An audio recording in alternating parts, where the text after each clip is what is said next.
Good morning and welcome to Top of the Morning. Thank you all for joining us. Today we got a very special show. We have the Mayor of Lawton Fort Sill, Stan Booker, with us. And today we're going to be discussing the state of the city. Stan, thank you so much for making time to be with us. You bet. Thank you for inviting me. So, Mr. Mayor, how are you doing today? Well, Nate, I'm kind of wonderful. I always look forward to that response. It always makes me feel better because I know what you mean by that. You live in Lawton Fort Sill. I do live in Lawton Fort Sill, and what could be better than that? I mean, we have a great city here with full of great people with great opportunities laying in front of us. I love it. Mr. Mayor, it's that time of year again when you address the community concerning the state of the city. Right. My first question is, how significant is the annual report and what is its impact? Well, it's significant enough that it's named in the charter that it will happen. So it's always important to have a point in time annually where you evaluate. And so it's my opportunity to talk to the citizens not only about the opportunities and successes that we've had, but we also discuss the challenges that lie in front of us. And you get some feedback from the community. Does that help? Absolutely. You always get feedback, and that's always good. And I will say this, we continually communicate with the citizens on a weekly basis, but it's just good to put it all together in one report. In an annual assessment. Right. Yeah, I see that. The community's going through another tough year with COVID. We all know that. How do you feel the community has done in handling the challenge? Well, that's a real good question because this has been a changing thing from the day it started. We've learned so much, and I don't just mean we as a community, but we as a country and we as a world about dealing with a pandemic and dealing with this pandemic in particular. And as knowledge has changed about it, it's brought another set of struggles as the messaging has changed, causes more confusion. But I've got to tell you, I think the community handled it very well. And the goal from the beginning was to not overload the healthcare system. You remember all that about flatten the curve. And it was all about not overloading the healthcare system, because when you do overload the healthcare system, people don't get the care they need and you have more fatalities. Now I tell you, I got to stop right here and thank our medical professionals, our doctors, our nurses, and the support staff that supports the whole medical community. They have worked so hard, overtime, worn themselves out. As a matter of fact, the challenge for us today as a community, as a country, is that many were so overworked during that surge that they've left the profession. Hopefully that'll be temporary. And we find ourselves coming back into it. Let me mention the education. I almost forgot them. I'm so proud that the education community and our teachers working diligently found a way to get education for our students. Wasn't exactly like we were used to, probably wasn't exactly like we would do if we had it to do over again, because we've learned a lot. And now we're starting a new school year where we will face the challenges in front of us and go ahead. Those are great points, and I just want to echo that. I hope that the medical community knows how much we appreciate them. I'm sure that they kind of feel alone at times, fighting this horrible virus, but people do appreciate them greatly, and the educators too. Those are great points. And some of the things that we've done in a leadership role in the city to address that is we made some big proclamations, that were like 3 foot tall, and we had community leaders sign them, and we must have had, 50 to 70 community leaders sign it. And each one of them represented a group of people. So it wasn't, it was like 3,500 people signing it. Yeah. But because of COVID, we couldn't get that many people in one room to do it. And we delivered those and had little ceremonies at our main healthcare facilities. Now, I think it's important to note that the leadership of the community, and I speak mainly about the council, The council's been on the learning curve with this as well and how to deal with it. They continue to stay plugged in. They continue to monitor as we get the surge with Delta, continue to make sure that we're prepared if we see that we're overloading the healthcare system. Mr. Mayor, you have said many times that Lawton Fort Sill's challenge is twofold: job opportunity development and quality of life improvements. Please describe how you think these two areas impact each other. Well, that's a good question. I'm going to tell you, it's kind of like which came first, the chicken or the egg, because when you're talking about industrial development, economic development's a bigger picture of developing a community, but industrial development is job creation. And so many times when we talk about job creation, people say, we're not going to get jobs until we have the quality of life. But we also know that we're not going to have the quality of life until we get better jobs. So it's kind of a cycle. The better jobs help us pay for the increased quality of life we want, but the increased quality of life help us attract the companies that we want to provide those jobs. Now with the Propel CIP that the citizens passed overwhelmingly, and the whole goal of that was to create a community of choice for young families. Now that's important because the companies we're trying to recruit aren't wanting to hire me. They're wanting to hire my children and grandchildren, or our children and grandchildren. So we must become a community of choice for young families. Now, they want the things that the Propel CIP does and promotes, for instance, the recreation component of the Parks Master Plan, the indoor sports complex. And then we have in the Propel CIP the Youth and Family Committee, which I called the Blue Ribbon Commission for years for a long time, because it's about people that know what they're doing to help the most disadvantaged children so that they can be successful in life and stay out of trouble. So I guess my point is it works hand in hand. And the community said, let's do this Propel CIP, which has money to begin the process on the transformation of the quality of life, but also has the money in it to go after the companies and show them that we're making changes and bring them here for those higher paying jobs. Yeah, I appreciate that answer. There's been confusion in the past, I think, across the community about the significance of the TIF and the significance of the CIP. And those two things work together. And you've talked about the CIP a little bit. If you would, please explain how the TIF and CIP work together to help us achieve our goals. Yeah, that's a good question too, because most people understand the CIP and how the CIP works, but they don't understand the TIF, which stands for Tax Increment Financing. And what that does is, by the way, most people don't realize our industrial TIF plan is catching attention all across the state because it is the most comprehensive industrial TIF in the state. And what it is it's a long-term reinvestment plan. So what we do is we take money from the CIP and we recruit a company and we help them relocate here. And they build some kind of a plant. Think about one of the plants that we already have in the industrial park. And the taxes off of that plant go into a fund that can generate income to attract another company and the infrastructure needed. Then that one helps fund another one. So it's a long-term reinvestment plan that's catching attention all across the state.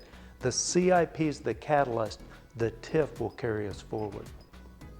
And we're getting some good public relations across the state about this, aren't we? We're getting good attention across the state.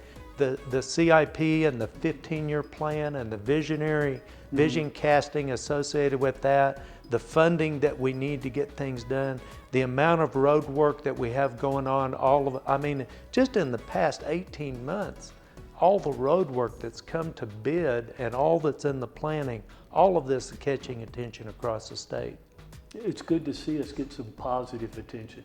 It is, and we had the Secretary of Transportation here to talk about an exciting project for them, which is the Goodyear extension, Goodyear Boulevard extension, that will take Goodyear from what we call Old Cache Road up to Highway 62. Now that's important to the community for a multitude of reasons. One is it improves the industrial access to the industrial park, but the other thing, it gets those heavy trucks off of our residential, or not residential streets, but our city streets. You know, given the challenges that the community faced this past year, how did Lawton Fort Sill do this past year, in your opinion, and what are you most proud of? You know, I am proud of the way that we made it through COVID, and it was a big challenge. And as we came out of COVID and how the community responded and how we continued to support our businesses, even though maybe we were picking food up, and the things that we did to make things work. But one of the things that I'm very, very proud of, Nate, is that during that COVID limited activity, the city staff continued to propel the city forward with acceleration of our plans. We started the Parks Master Plan. We found a way to do online input from citizens so that we could keep that project going. We accelerated our street projects through planning. And so we've done so much. You know, when you think about it, do you realize the CIP is not even 18 months old? And look at what's happening in Lawton Fort Sill. I think people are beginning to realize that when we said the CIP was transformational, it wasn't just words. Yeah, that's a great point. You know, we've done several shows on Top of the Morning about the FISTA, the Fires Innovation Science and Technology Accelerator. How do you think this project is doing? And what is its importance in the big picture? So once again, we go back to the CIP because it's the CIP that helped us purchase the mall. And what I mean, the mall is paying for itself. And the business model is for it to continue to pay for itself through the FISTA and the mall operations. But the CIP backs up the note that we got, and already the FISTA's paid over $600,000 in principal on its note.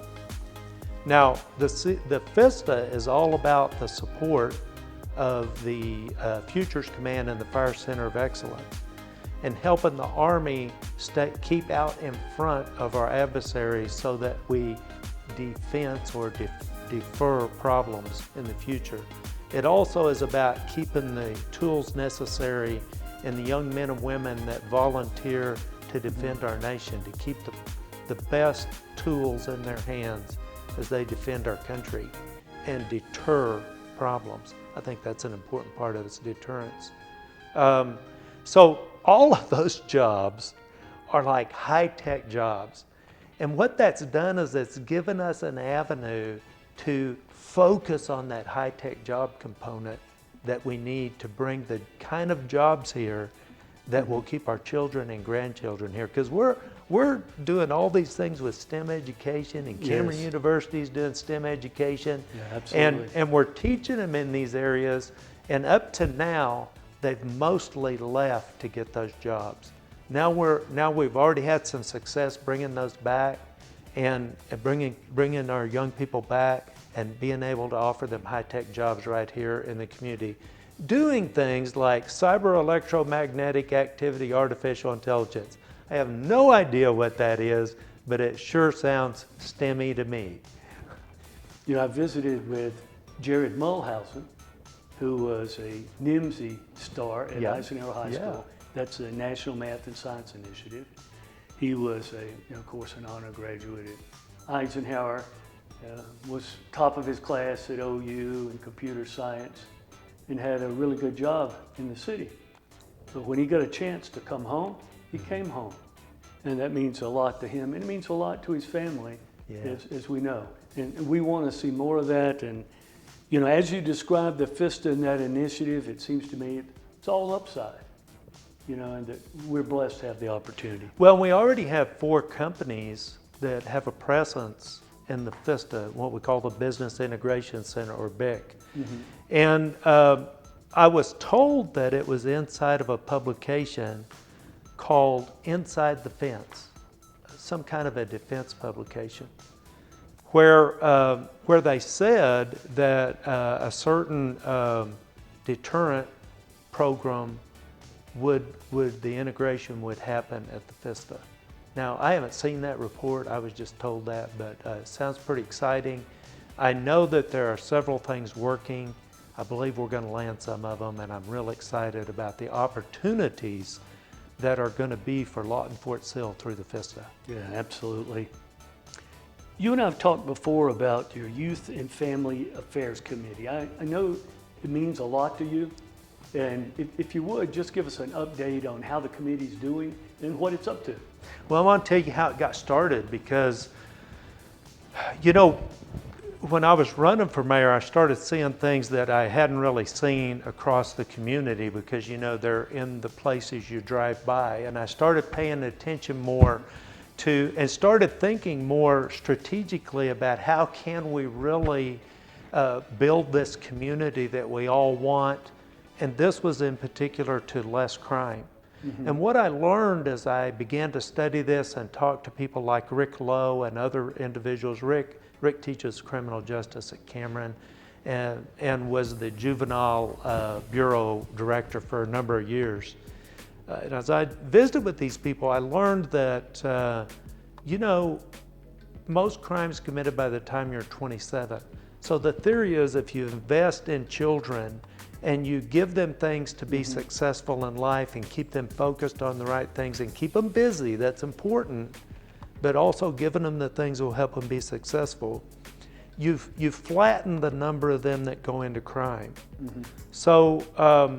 So that's the theory behind the Youth and Family Committee, is invest in that 40% of children in our community that are the most at risk, reaching them with things like early childhood education, STEM, arts, and even sports, although the sports is not through the Youth and Family Committee, it's through the Parks and Recreation. And to give them the things that will get them excited about things. Mm-hmm. I'm sorry I got distracted because I had a thought. There was a church in town that put on a STEM camp. And there were 13 kids in that STEM camp, and they invited me out for their graduation. It was a 4-week STEM camp. And they showed me all kinds of things. They were teaching me about chemical reactions, and when you drop the Mentos in the bottle of soda, you better stand back because it's gonna shoot up in the air. And they shot off a 2-liter bottle like a rocket. And they even made me ice cream in a Ziploc, and they were explaining to me the chemical reaction between the salt and the ice. And after it was over and we were having a refreshment, I sat down with one of the youngsters, and I said, you know, I'm so proud of you. And he had a face about this long, and he said, I'm just so sad that STEM camp is over. and I thought, you know, none of these children are going to be in trouble. They're going to be thinking about how things work. They're going to be getting involved in these things. We've already had some meetings about how possibly the Youth and Family Committee can help expand that program to reach more children. And so that's what the youth, I'm sorry I got off on what your question was, but I hope I got around to the answer. No, that was certainly all relevant. And I'll share with you, when I worked with the National Math and Science Initiative when it first came here, 10 years ago or so, we saw the same reaction. Kids were so excited about it, and particularly kids in areas where there had not previously been the kind of activities, positive activities to do that you're describing. They embraced science, technology, engineering, and math. They really got involved in MZ, and they did really well. And to me, that speaks volumes about the importance of investing in our kids. Amen. So I think that's a great point you're making. I know you're excited about the Parks Master Plan, and I'm sure you're going to talk about that in your State of the City. Share with us what you're going to talk about this week. So, you know, the Parks Master Plan is really exciting because it's our community plan for recreation, and successful communities have plans for recreation, and young families want to live in a place where they can go to green space, where they can go to parks, where they can do things that don't cost a lot of money and break the bank. but also where they can just be outside doing things together in nature. And the Parks Master Plan is about creating a community that does have a recreation plan, that does have recreation opportunities, and does have sports opportunities. And the indoor sports arena that it speaks of will make us the sports destination for Oklahoma and North Texas. It's very exciting. And I'm going to tell you, we have to have one goal, to be the best sports program in the state. And that's going to bring, well, it's going to help our economy. All those people coming here, hotel nights, dinners. That's right. It's going to be good for everybody. That's right. It all adds up. And it is a part of, in that regard, economic development. And so it plays dual roles there, because not only does it give our kids a place for sports, young families want a vibrant sports program, but it also brings people in. Yeah, great point. You mentioned earlier that you felt good about how the city government performed this past year. Would you like to talk about some of the major achievements? I've got to tell you, it's hard to believe, I've said this earlier, but I've got to say it again, it's hard to believe the CIP is not even 18 months old. And already we have more road projects going than ever before in the history of our community.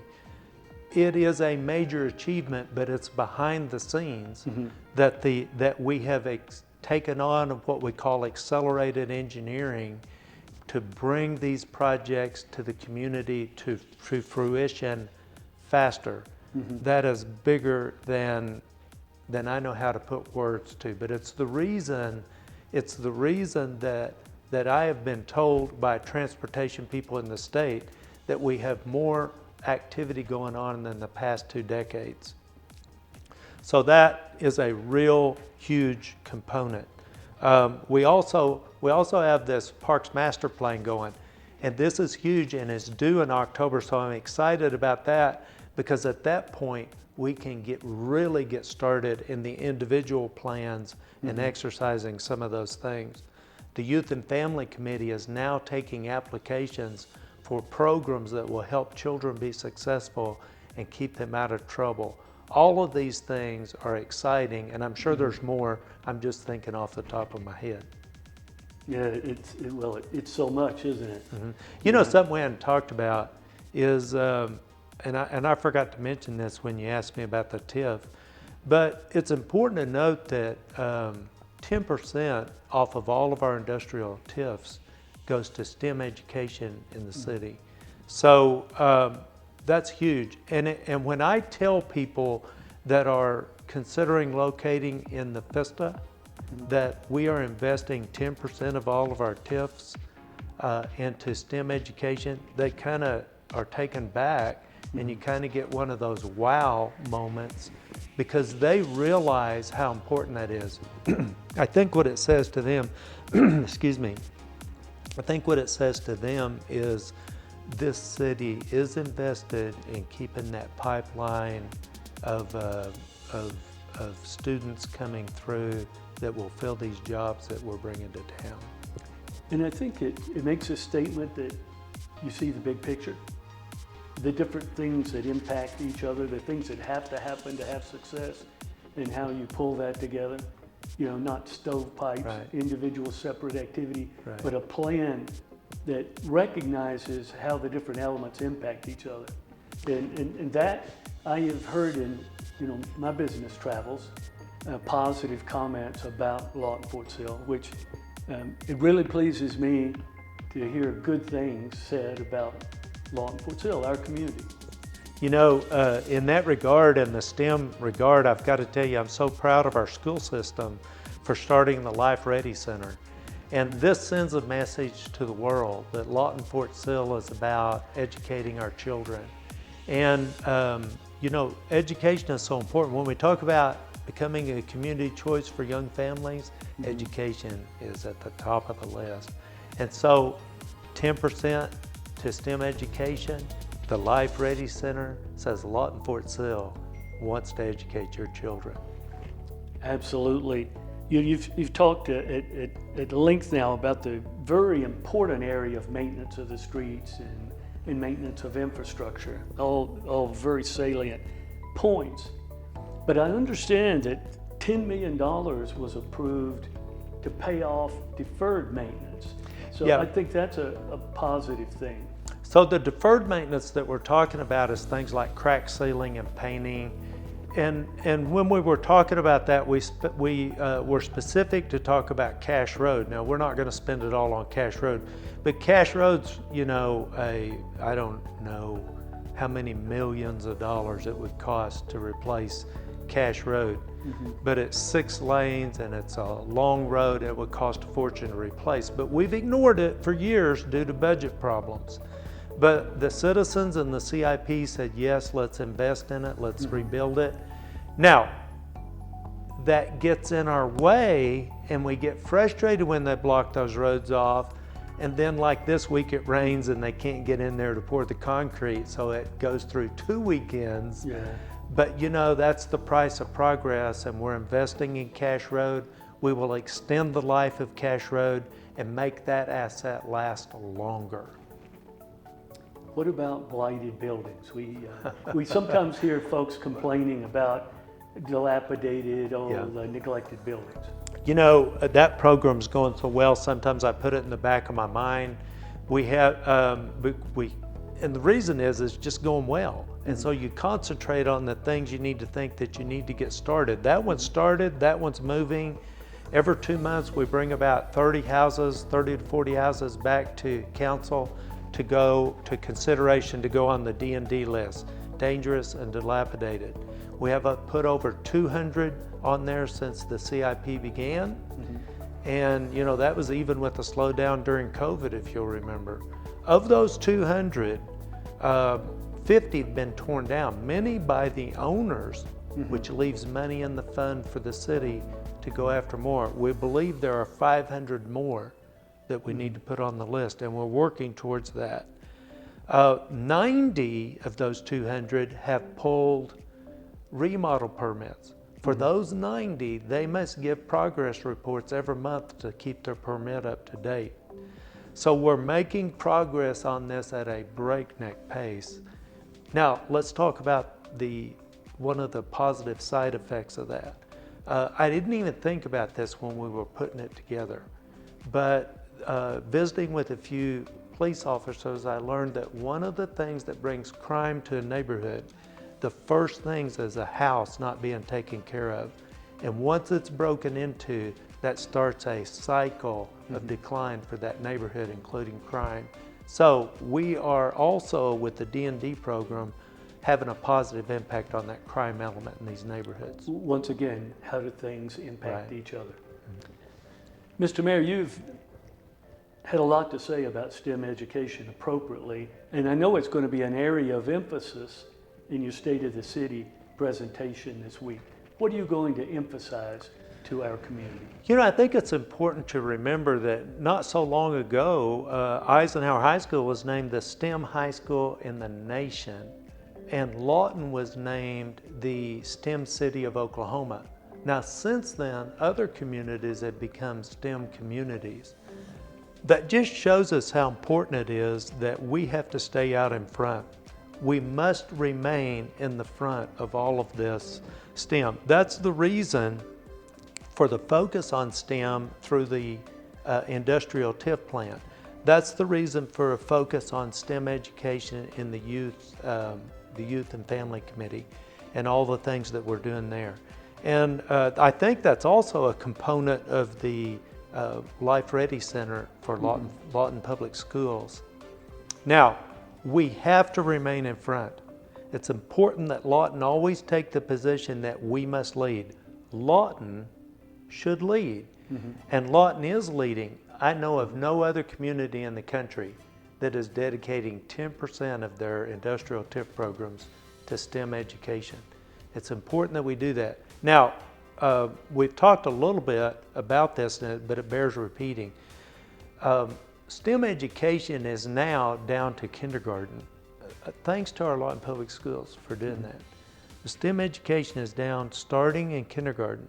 and we start working on this, getting these things in the minds of children so that they can have opportunity for the future, this is where the opportunity is. It's also where the pipeline for jobs are. So we start with the kids in kindergarten, and we give them the pathway and the tools they need to be successful in life. But at the same time, the people that we're trying to recruit to bring jobs here are looking at that pipeline and saying, we need to know that you're preparing the workforce of the future. Does that sound like Life Ready Center? See, the workforce of the future. Are we preparing our children for the workforce of the future? Now we're kind of back to becoming a community of choice for young families. And all this works together in a cycle. The companies want to know that we're educating children. The people that they hire, that some of them will have to come, that's how the community grows. People move here for jobs. They want to know that their kids are going to get a good education. At the same time, we're preparing these kids to help them be successful. The companies are looking, asking, are we preparing them? So that's kind of where all that's going. Yeah, great points all. Mr. Mayor, you're going to be asked, I'm sure, what is the city's strategy going forward? I'm asking for the elevator answer. What's the short answer to what is the strategy going forward? So I think we've started the strategy with the CIP, and the strategy is to keep doing what we're doing, continue to take that CIP and become a community of choice for young families. Just to give you a little teaser, some of the things that we're looking at for the future is evaluating all of our development requirements so we can understand better how we can promote more residential development inside the city of Lawton. So Stan, as you prepare to give your annual assessment of the state of the city, what is your most important message to your constituents? We have to keep focused on the future. We have to keep positive. We have to keep working together. We cannot challenges are going to happen. Challenges are right here. We have to deal with them. We have to deal with the challenges in front of us, but we cannot lose sight of the goal to become a community of choice. Yeah, that's very succinct.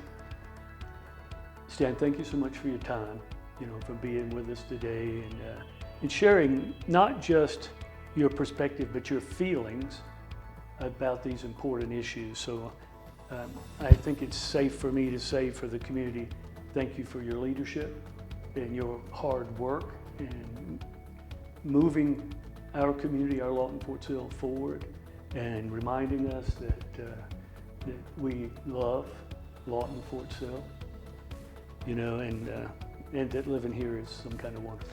Thank you for allowing me to come and communicate with the citizens. I always appreciate those opportunities, and I do love Lawton Fort Sill, and I love being the mayor of Lawton Fort Sill, my hometown. Yeah, thank you so much for that. And to our audience, thank you for joining us today for this visit. If you have questions about anything that we discussed today, please reach out to us on Facebook. Have a wonderful day. Top of the morning.